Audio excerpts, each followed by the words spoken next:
ನಿನ್ನೆನೇ ನಾನು ಪ್ರತಿಕ್ರಿಯೆ ಮಾಡಿದ್ದೇನೆ. ಖರ್ಗೆ ಅವರ ಕುಟುಂಬ ನಮ್ಮ ಕುಟುಂಬ ಒಂದೇ ಕುಟುಂಬ ಇದ್ದಾಗೆ. ನನಗೆ ಅವರು ರಾಜಕೀಯವನ್ನು ಹೊರತುಪಡಿಸಿ ನನಗೆ ಅವರು ಹಿರಿಯಣ್ಣ.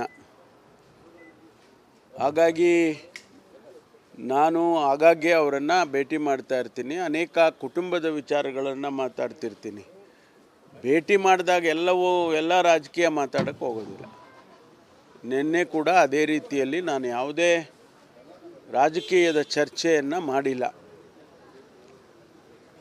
ನಿನ್ನೆನೇ ನಾನು ಹೇಳಿದ್ದೇನೆ, ರಾಜಕೀಯ ಚರ್ಚೆ ಯಾವುದನ್ನು ಕೂಡ ಮಾಡಲಿಲ್ಲ. ಕುಟುಂಬದ ಅನೇಕ ವಿಚಾರಗಳನ್ನು ನಾವು ಮಾತಾಡ್ಕೊಂಡಿದ್ದೇವೆ, ಅಷ್ಟು ಬಿಟ್ಟರೆ ಬೇರೆ ಏನೂ ಇಲ್ಲ ಅಂತ ಹೇಳಿದ್ದೇನೆ. ಅದಕ್ಕೆ ಇನ್ನೂ ಹೆಚ್ಚು ತಾವು ದಯಮಾಡಿ ಹೆಚ್ಚು ಅದಕ್ಕೆ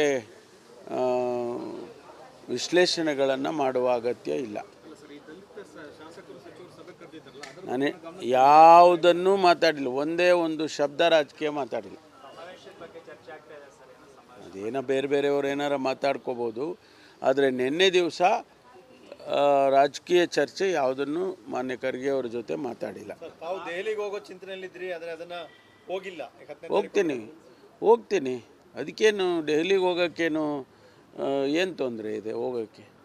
ನನಗೆ ನಮ್ಮ ನಾಯಕರುಗಳು ಭೇಟಿ ಮಾಡಬೇಕು, ಭೇಟಿ ಮಾಡಿ ಬರ್ತೀನಿ. ಅದೇನು ಅದಕ್ಕೆ ಏನೇನೋ ಕಲ್ಪನೆ ಮಾಡ್ಕೊಳ್ಳೋ ಅಗತ್ಯ ಇಲ್ಲ. ಯಾರು? ಇಲ್ಲ ರೀ, ನಾನು ಹೇಳ್ತಾ ಇದ್ದೀನಲ್ಲ, ಮುಚ್ಚುಮರೆ ಏನಿದೆ ಅದರಲ್ಲಿ? ನಾನು ರಾಜಕೀಯ ಚರ್ಚೆ ಮಾಡಿದ್ದೀನಿ ಅಂದರೆ ಮಾಡಿದ್ದೀನಿ ಅಂತೀನಪ್ಪ. ಏನು ಮಾಡಿದ್ದೀನಿ ಅಂತ ನಿಮ್ಗೆ ಹೇಳ್ತೀನಾ? ಮಾಡಿಲ್ಲ ಮಾಡಿದ್ದೀನಿ ಅಂದರೆ ಮಾಡಿದ್ದೀನಿ ಅಂತೀನಿ. ಒಂದು ವೇಳೆ ನಾನು ಮಾಡಿದ್ದೇನೆ ಅಂತ ಇಟ್ಕೊಳ್ಳಿ, ಆಯಿತಾ? ನಾನು ನಿಮ್ಮ ಹತ್ರ ಯಾಕೆ ಹೇಳೋಕೆ ಹೋಗ್ತೀನಿ? ಅದರಿಂದ ನಾನು ಚರ್ಚೆ ಮಾಡಿಲ್ಲ. ಮಾಡುವಾಗ ಹೇಳ್ತೀನಿ, ರಾಜಕೀಯ ಚರ್ಚೆ ಮಾಡಿದ್ವಪ್ಪ ಅಂತೀನಿ. ಏನು ಮಾಡಿದ್ದೀನಿ ಅಂತಲೂ ನಿಮ್ಗೆ ಹೇಳೋದಿಲ್ಲ. ಈಗ ಸರ್, ಅತಿ ಹೆಚ್ಚು ತೆರಿಗೆ ಕಟ್ತಾರೆ ಅಂತ ಹೇಳ್ಬಿಟ್ಟು ಅದರಲ್ಲಿ ಪಾಲ್ ಕೇಳೋದು, ಅತಿ ಹೆಚ್ಚು ಟ್ಯಾಕ್ಸ್ ಕಟ್ತಾರೆ ಅಂತ ನಾಚಿಕೆಯ ಸಂಗತಿ ಅಂತ ಪೀಯೂಷ್ ಗೋಯಲ್ ಹೇಳಿದರು. ನೋಡಿ, ಅವರಿಗೆ ನಾಚಿಕೆ ಆಗಬೇಕು. ಅವ್ರದ್ದೇ ಭಾಷೆಯಲ್ಲಿ ಉತ್ತರ ಕೊಡಬೇಕಲ್ಲ ನಾವು. ಅವ್ರಿಗೆ ನಾಚಿಕೆ ಆಗಬೇಕು. ಈ ದೇಶದಲ್ಲಿ ಏನು ಯಾವ ರೀತಿ ಆಡಳಿತ ನಡೀತಾ ಇದೆ ಸ್ವಲ್ಪ ಅವ್ರು ಅರ್ಥ ಮಾಡಿಕೊಂಡು ವಿಶ್ಲೇಷಣೆ ಮಾಡಿಕೊಂಡ್ರೆ ಭಾಳ ಒಳ್ಳೆಯದು. ಈ ಟ್ಯಾಕ್ಸ್ ಸ್ಟ್ರಕ್ಚರು ನಮಗೆ ಫೆಡ್ರಲ್ ಸಿಸ್ಟಮ್ನಲ್ಲಿ ಯಾವ ರೀತಿ ನಮಗೆ ಡೆವಲ್ಯೂಷನ್ ಆಫ್ ಟ್ಯಾಕ್ಸಸ್ ಆಗಬೇಕು ಅನ್ನೋದು ಒಂದು ನಿಯಮ ಮಾಡಿಟ್ಟಿದ್ದಾರೆ. ಅದನ್ನು ಕರ್ನಾಟಕ ಹೆಚ್ಚು ಟ್ಯಾಕ್ಸ್ ಕಟ್ತಾ ಇದೆ, ನಮಗೆ ಹೆಚ್ಚು ಒಂದಿಷ್ಟು ಶೇರ್ ಕೊಡ್ರಪ್ಪ ಅಂತ ಹೇಳಿದರೆ ನಾಚಿಕೆ ಆಗಬೇಕು, ಅದಾಗಬೇಕು ಇದಾಗಬೇಕು ಅಂತ ಹೇಳಿದರೆ ಅವರು ಹಂಗೆ ಹೇಳ್ತಾರೆ. ನಿರ್ಮಲಾ ಸೀತಾರಾಮನವರು ಹಣಕಾಸಿನ ಸಚಿವರು, ನಮ್ಮದೇ ರಾಜ್ಯ ಪ್ರತಿನಿಧಿಸೋರು, ಅವರು ಕರ್ನಾಟಕ ದಿವಾಳಿ ಆಗೋಗ್ಬಿಟ್ಟಿದೆ ಅಂತಾರೆ. ಇದೆಲ್ಲ ರಾಜಕಾರಣದಲ್ಲಿ ಇದು ಸರಿ ಇಲ್ಲ. ಇದು ಒಂದು ವ್ಯವಸ್ಥೆ ಮಾಡಿಟ್ಟಿದ್ದಾರೆ, ಆ ವ್ಯವಸ್ಥೆಯಲ್ಲಿ ಹೋಗ್ಬೇಕು ನಾವೆಲ್ಲ. ವ್ಯವಸ್ಥೆ ಬದಲಾವಣೆ ಮಾಡ್ಕೊಳ್ಳಿ. ಹಾಗಾದರೆ ನಾವು ಟ್ಯಾಕ್ಸ್ ಕಟ್ತೀವಿ, ಸೆಂಟ್ರಲ್ ಟ್ಯಾಕ್ಸ್ ಬಂದಿದ್ದು ವಾಪಸ್ ಯಾರಿಗೂ ಕೊಡೋದೇ ಇಲ್ಲ ಅಂತ ಮಾಡ್ಕೊಳ್ಳಿ. ಆಗ ನೋಡೋಣ ನಾವು ಏನು ಮಾಡಬೇಕು ಅದನ್ನು ನಾವು ಮಾಡ್ತೀವಿ. ಫೆಡ್ರಲ್ ಸ್ಟ್ರಕ್ಚರ್ನಲ್ಲಿ ಹಣಕಾಸಿನ ವಿಭಾಗ ಆಗಬೇಕು ಅಂತೇಳಿ ಒಂದಿಷ್ಟು ವ್ಯವಸ್ಥೆಗಳು ಸಿಸ್ಟಮ್ ಮಾಡಿಟ್ಟಿದ್ದಾರೆ. ಅದಕ್ಕೆ ಪ್ಲ್ಯಾನಿಂಗ್ ಕಮಿಷನ್ ಅಂತ ಇತ್ತು, ಈಗ ಅವರು ನೀತಿ ಆಯೋಗ ಅಂತ ಮಾಡ್ಕೊಂಡಿದ್ದಾರೆ. ಇರಲಿ, ಅದು ಬೇರೆ ವಿಚಾರ. ಆದರೆ ನಮಗೆ ಬರಬೇಕಾದ ಪಾಲು ಕೊಡಿ ಅಂತ ಕೇಳೋದ್ರಲ್ಲೇ ನಾಚಿಕೆ ಆಗಬೇಕು ಅಂದರೆ ಏನು ಅರ್ಥ ಏನಿದೆ? ಒಬ್ಬ ಜವಾಬ್ದಾರಿ ಸ್ಥಾನದಲ್ಲಿರುವ ಸಚಿವ ಆ ರೀತಿ ಮಾತಾಡಬಾರ್ದು.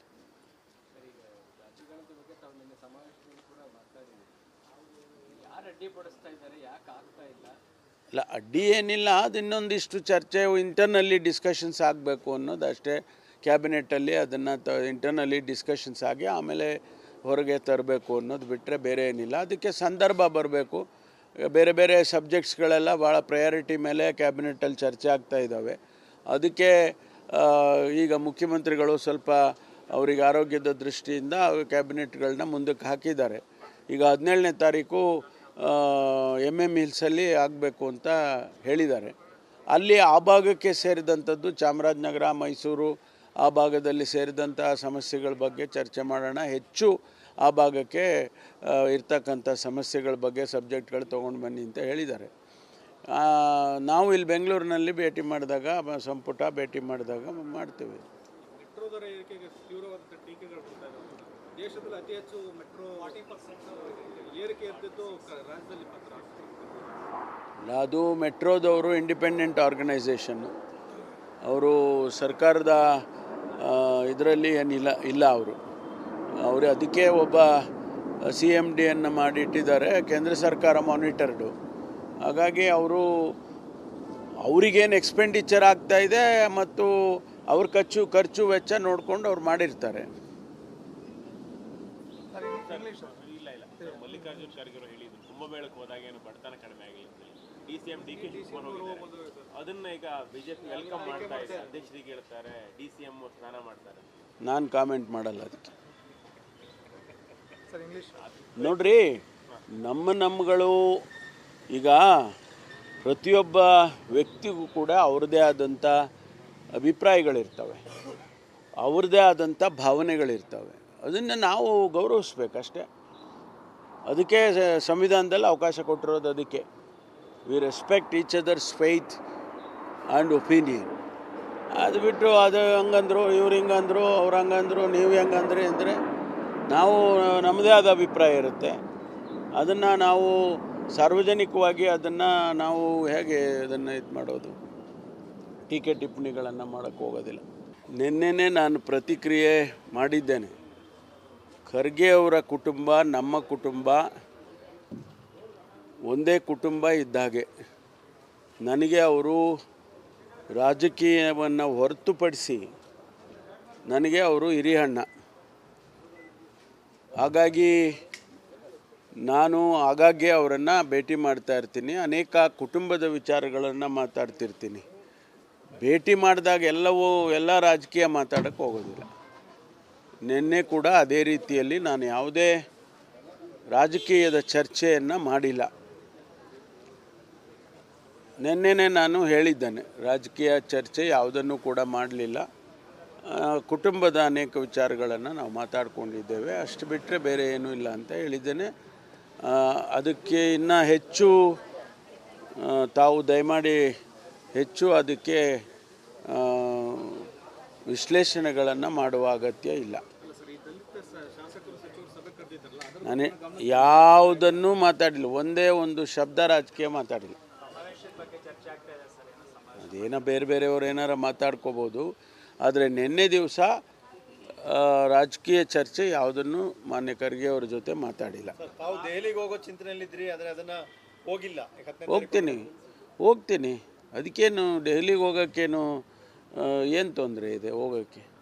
ನನಗೆ ನಮ್ಮ ನಾಯಕರುಗಳು ಭೇಟಿ ಮಾಡಬೇಕು, ಭೇಟಿ ಮಾಡಿ ಬರ್ತೀನಿ. ಅದೇನು ಅದಕ್ಕೆ ಏನೇನೋ ಕಲ್ಪನೆ ಮಾಡ್ಕೊಳ್ಳೋ ಅಗತ್ಯ ಇಲ್ಲ. ಯಾರು? ಇಲ್ಲ ರೀ, ನಾನು ಹೇಳ್ತಾ ಇದ್ದೀನಲ್ಲ, ಮುಚ್ಚುಮರೆ ಏನಿದೆ ಅದರಲ್ಲಿ? ನಾನು ರಾಜಕೀಯ ಚರ್ಚೆ ಮಾಡಿದ್ದೀನಿ ಅಂದರೆ ಮಾಡಿದ್ದೀನಿ ಅಂತೀನಪ್ಪ. ಏನು ಮಾಡಿದ್ದೀನಿ ಅಂತ ನಿಮ್ಗೆ ಹೇಳ್ತೀನಾ? ಮಾಡಿಲ್ಲ. ಮಾಡಿದ್ದೀನಿ ಅಂದರೆ ಮಾಡಿದ್ದೀನಿ ಅಂತೀನಿ. ಒಂದು ವೇಳೆ ನಾನು ಮಾಡಿದ್ದೇನೆ ಅಂತ ಇಟ್ಕೊಳ್ಳಿ, ಆಯಿತಾ? ನಾನು ನಿಮ್ಮ ಹತ್ರ ಯಾಕೆ ಹೇಳೋಕೆ ಹೋಗ್ತೀನಿ? ಅದರಿಂದ ನಾನು ಚರ್ಚೆ ಮಾಡಿಲ್ಲ. ಮಾಡುವಾಗ ಹೇಳ್ತೀನಿ, ರಾಜಕೀಯ ಚರ್ಚೆ ಮಾಡಿದ್ವಪ್ಪ ಅಂತೀನಿ. ಏನು ಮಾಡಿದ್ದೀನಿ ಅಂತಲೂ ನಿಮ್ಗೆ ಹೇಳೋದಿಲ್ಲ. ಈಗ ಸರ್, ಅತಿ ಹೆಚ್ಚು ತೆರಿಗೆ ಕಟ್ತಾರೆ ಅಂತ ಹೇಳ್ಬಿಟ್ಟು ಅದರಲ್ಲಿ ಪಾಲ್ ಕೇಳೋದು ಅತಿ ಹೆಚ್ಚು ಟ್ಯಾಕ್ಸ್ ಕಟ್ತಾರೆ ಅಂತ ನಾಚಿಕೆಡಿನ ಸಂಗತಿ ಅಂತ ಪೀಯೂಷ್ ಗೋಯಲ್ ಹೇಳಿದರು. ನೋಡಿ, ಅವರಿಗೆ ನಾಚಿಕೆ ಆಗಬೇಕು. ಅವ್ರದ್ದೇ ಭಾಷೆಯಲ್ಲಿ ಉತ್ತರ ಕೊಡಬೇಕಲ್ಲ ನಾವು. ಅವ್ರಿಗೆ ನಾಚಿಕೆ ಆಗಬೇಕು. ಈ ದೇಶದಲ್ಲಿ ಏನು ಯಾವ ರೀತಿ ಆಡಳಿತ ನಡೀತಾ ಇದೆ ಸ್ವಲ್ಪ ಅವ್ರು ಅರ್ಥ ಮಾಡಿಕೊಂಡು ವಿಶ್ಲೇಷಣೆ ಮಾಡಿಕೊಂಡ್ರೆ ಭಾಳ ಒಳ್ಳೆಯದು. ಈ ಟ್ಯಾಕ್ಸ್ ಸ್ಟ್ರಕ್ಚರು ನಮಗೆ ಫೆಡ್ರಲ್ ಸಿಸ್ಟಮ್ನಲ್ಲಿ ಯಾವ ರೀತಿ ನಮಗೆ ಡೆವಲ್ಯೂಷನ್ ಆಫ್ ಟ್ಯಾಕ್ಸಸ್ ಆಗಬೇಕು ಅನ್ನೋದು ಒಂದು ನಿಯಮ ಮಾಡಿ ಇಟ್ಟಿದ್ದಾರೆ. ಅದನ್ನು ಕರ್ನಾಟಕ ಹೆಚ್ಚು ಟ್ಯಾಕ್ಸ್ ಕಟ್ತಾ ಇದೆ, ನಮಗೆ ಹೆಚ್ಚು ಒಂದಿಷ್ಟು ಶೇರ್ ಕೊಡ್ರಪ್ಪ ಅಂತ ಹೇಳಿದರೆ ನಾಚಿಕೆ ಆಗಬೇಕು, ಅದಾಗಬೇಕು, ಇದಾಗಬೇಕು ಅಂತ ಹೇಳಿದರೆ ಅವರು ಹಂಗೆ ಹೇಳ್ತಾರೆ. ನಿರ್ಮಲಾ ಸೀತಾರಾಮನವರು ಹಣಕಾಸಿನ ಸಚಿವರು, ನಮ್ಮದೇ ರಾಜ್ಯ ಪ್ರತಿನಿಧಿಸೋರು, ಅವರು ಕರ್ನಾಟಕ ದಿವಾಳಿ ಆಗೋಗ್ಬಿಟ್ಟಿದೆ ಅಂತಾರೆ. ಇದೆಲ್ಲ ರಾಜಕಾರಣದಲ್ಲಿ ಇದು ಸರಿ ಇಲ್ಲ. ಇದು ಒಂದು ವ್ಯವಸ್ಥೆ ಮಾಡಿಟ್ಟಿದ್ದಾರೆ, ಆ ವ್ಯವಸ್ಥೆಯಲ್ಲಿ ಹೋಗ್ಬೇಕು ನಾವೆಲ್ಲ. ವ್ಯವಸ್ಥೆ ಬದಲಾವಣೆ ಮಾಡ್ಕೊಳ್ಳಿ. ಹಾಗಾದರೆ ನಾವು ಟ್ಯಾಕ್ಸ್ ಕಟ್ತೀವಿ, ಸೆಂಟ್ರಲ್ ಟ್ಯಾಕ್ಸ್ ಬಂದಿದ್ದು ವಾಪಸ್ ಯಾರಿಗೂ ಕೊಡೋದೇ ಇಲ್ಲ ಅಂತ ಮಾಡ್ಕೊಳ್ಳಿ. ಆಗ ನೋಡೋಣ ನಾವು ಏನು ಮಾಡಬೇಕು ಅದನ್ನು ನಾವು ಮಾಡ್ತೀವಿ. ಫೆಡ್ರಲ್ ಸ್ಟ್ರಕ್ಚರ್ನಲ್ಲಿ ಹಣಕಾಸಿನ ವಿಭಾಗ ಆಗಬೇಕು ಅಂತೇಳಿ ಒಂದಿಷ್ಟು ವ್ಯವಸ್ಥೆಗಳು ಸಿಸ್ಟಮ್ ಮಾಡಿಟ್ಟಿದ್ದಾರೆ. ಅದಕ್ಕೆ ಪ್ಲ್ಯಾನಿಂಗ್ ಕಮಿಷನ್ ಅಂತ ಇತ್ತು, ಈಗ ಅವರು ನೀತಿ ಆಯೋಗ ಅಂತ ಮಾಡ್ಕೊಂಡಿದ್ದಾರೆ. ಇರಲಿ, ಅದು ಬೇರೆ ವಿಚಾರ.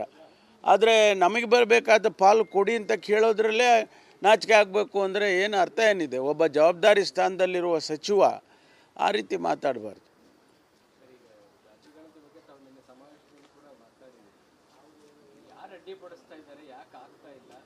ಇಲ್ಲ, ಅಡ್ಡಿ ಏನಿಲ್ಲ. ಅದು ಇನ್ನೊಂದಿಷ್ಟು ಚರ್ಚೆ, ಇಂಟರ್ನಲ್ಲಿ ಡಿಸ್ಕಷನ್ಸ್ ಆಗಬೇಕು ಅನ್ನೋದು ಅಷ್ಟೇ. ಕ್ಯಾಬಿನೆಟ್ಟಲ್ಲಿ ಅದನ್ನು ಇಂಟರ್ನಲ್ಲಿ ಡಿಸ್ಕಷನ್ಸ್ ಆಗಿ ಆಮೇಲೆ ಹೊರಗೆ ತರಬೇಕು ಅನ್ನೋದು ಬಿಟ್ಟರೆ ಬೇರೆ ಏನಿಲ್ಲ. ಅದಕ್ಕೆ ಸಂದರ್ಭ ಬರಬೇಕು. ಬೇರೆ ಬೇರೆ ಸಬ್ಜೆಕ್ಟ್ಸ್ಗಳೆಲ್ಲ ಭಾಳ ಪ್ರಯಾರಿಟಿ ಮೇಲೆ ಕ್ಯಾಬಿನೆಟ್ಟಲ್ಲಿ ಚರ್ಚೆ ಆಗ್ತಾ ಇದ್ದಾವೆ. ಅದಕ್ಕೆ ಈಗ ಮುಖ್ಯಮಂತ್ರಿಗಳು ಸ್ವಲ್ಪ ಅವರಿಗೆ ಆರೋಗ್ಯದ ದೃಷ್ಟಿಯಿಂದ ಕ್ಯಾಬಿನೆಟ್ಗಳನ್ನ ಮುಂದಕ್ಕೆ ಹಾಕಿದ್ದಾರೆ. ಈಗ 17ನೇ ತಾರೀಕು MM ಹಿಲ್ಸಲ್ಲಿ ಆಗಬೇಕು ಅಂತ ಹೇಳಿದ್ದಾರೆ. ಅಲ್ಲಿ ಆ ಭಾಗಕ್ಕೆ ಸೇರಿದಂಥದ್ದು ಚಾಮರಾಜನಗರ, ಮೈಸೂರು ಆ ಭಾಗದಲ್ಲಿ ಸೇರಿದಂಥ ಸಮಸ್ಯೆಗಳ ಬಗ್ಗೆ ಚರ್ಚೆ ಮಾಡೋಣ. ಹೆಚ್ಚು ಆ ಭಾಗಕ್ಕೆ ಇರ್ತಕ್ಕಂಥ ಸಮಸ್ಯೆಗಳ ಬಗ್ಗೆ ಸಬ್ಜೆಕ್ಟ್ಗಳು ತೊಗೊಂಡು ಬನ್ನಿ ಅಂತ ಹೇಳಿದ್ದಾರೆ. ನಾವು ಇಲ್ಲಿ ಬೆಂಗಳೂರಿನಲ್ಲಿ ಭೇಟಿ ಮಾಡಿದಾಗ, ಸಂಪುಟ ಭೇಟಿ ಮಾಡಿದಾಗ ಮಾಡ್ತೀವಿ. ಮೆಟ್ರೋ ದರ ಏರಿಕೆಗೆ ತೀವ್ರವಾದ ಟೀಕೆಗಳು ಬರ್ತಾ ಇದ್ದಾವೆ. ದೇಶದಲ್ಲಿ ಅತಿ ಹೆಚ್ಚು ಮೆಟ್ರೋ 40% ಏರಿಕೆ ಇರ್ತಿದ್ದು ರಾಜ್ಯದಲ್ಲಿ ಮಾತ್ರ. ಅದು ಮೆಟ್ರೋದವರು ಇಂಡಿಪೆಂಡೆಂಟ್ ಆರ್ಗನೈಸೇಷನ್ನು. ಅವರು ಸರ್ಕಾರದ ಇದರಲ್ಲಿ ಇಲ್ಲ ಅವರು ಅದಕ್ಕೆ ಒಬ್ಬ CMDಯನ್ನು ಮಾಡಿಟ್ಟಿದ್ದಾರೆ. ಕೇಂದ್ರ ಸರ್ಕಾರ ಮಾನಿಟರ್ಡು. ಹಾಗಾಗಿ ಅವರಿಗೇನು ಎಕ್ಸ್ಪೆಂಡಿಚರ್ ಆಗ್ತಾಯಿದೆ ಮತ್ತು ಅವ್ರ ಖರ್ಚು ವೆಚ್ಚ ನೋಡಿಕೊಂಡು ಅವ್ರು ಮಾಡಿರ್ತಾರೆ. ಮಲ್ಲಿಕಾರ್ಜುನ್ ಖರ್ಗೆ ಅವರು ಹೇಳಿದ್ರು ಕುಂಭಮೇಳಕ್ಕೆ ಹೋದಾಗ ಏನು ಬಡತನ ಕಡಿಮೆ ಆಗಿಲ್ಲ. DCM DK ಶಿವಕುಮಾರ್ ಹೋಗಿದ್ದಾರೆ. ಅದನ್ನ ಈಗ ಬಿಜೆಪಿ ವೆಲ್ಕಮ್ ಮಾಡ್ತಾ ಇದೆ. ಅಧ್ಯಕ್ಷರಿಗೆ ಹೇಳ್ತಾರೆ, DCM ಸ್ನಾನ ಮಾಡ್ತಾರೆ. ನಾನು ಕಾಮೆಂಟ್ ಮಾಡಲ್ಲ ಅದಕ್ಕೆ.